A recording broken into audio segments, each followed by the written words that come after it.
কেমন আছেন? চিনতে পারছেন? ভালো আছি। শুধু আপনাকে না পাওয়ার কষ্ট আছে। আপনাকে ভুলে যাওয়া সম্ভব না। বাসার সবাই কেমন আছে? ভালো। আপনার? আলহামদুলিল্লাহ। অনেক বছর পর হঠাৎ? না, এমনি। কিছুদিন আগে মেঘার সাথে কথা হয়েছে। হুম, আমার সাথে মাঝে মধ্যে কথা হয়। তারপর বিয়ে, বউ বাচ্চা, কি খবর? বিয়ে করি নাই তো। মেঘাকে কি সব বলেন? কি বলবো? আপনি নাকি আমার জন্য বিয়ে করেন নাই, আমার জায়গা অন্য কাউকে দিতে পারবেন না। এখনো ভালোবাসেন আমাকে? যা বলেছি সবকিছু সত্যি। হ্যাঁ, আপনার জায়গায় অন্য কেউ দেওয়া সম্ভব না। যে হাত একবার আপনি ধরেছেন, ওই হাত আমি অন্য কাউকে ধরতে দিতে পারি না। কিন্তু আপনি তো জানেন আপনি আমাকে পাবেন না কখনো। আমাকে আপনি লাস্ট 2 বছর ধরে দেখেনও নাই।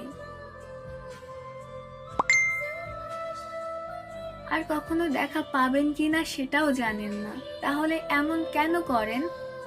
এখন বিয়ে করা দরকার আপনার। আপনার আম্মু এমন অবস্থা। আমি জানি আপনাকে পাবো না, কিন্তু আপনার প্রতি আমার ভালোবাসা ফুরাবে না। সেটার জন্য কি আমি দায়ী? আমি চেষ্টা করেছি জীবনে নতুন কাউকে মেনে নেওয়ার, কিন্তু সম্ভব হয়নি। কিন্তু এভাবে কতদিন? আমার তো বিয়ে হয়ে গেছে, একটা বেবি আছে, তারপরও এমন করেন? তারপরও না, আমি তো আপনাকে আগে থেকে ভালোবাসি। এক সময় আপনি আমাকে ভালোবাসতেন। আজ সময়ের পরিবর্তন হয়েছে, সাথে আপনিও, কিন্তু আমি হতে পারিনি। জানেন, মাঝে মাঝে আপনার জন্য আমার অনেক কষ্ট হয়। আমি একটা পুরুষ মানুষ, বাচ্চাদের মতো কান্না করি আপনার জন্য।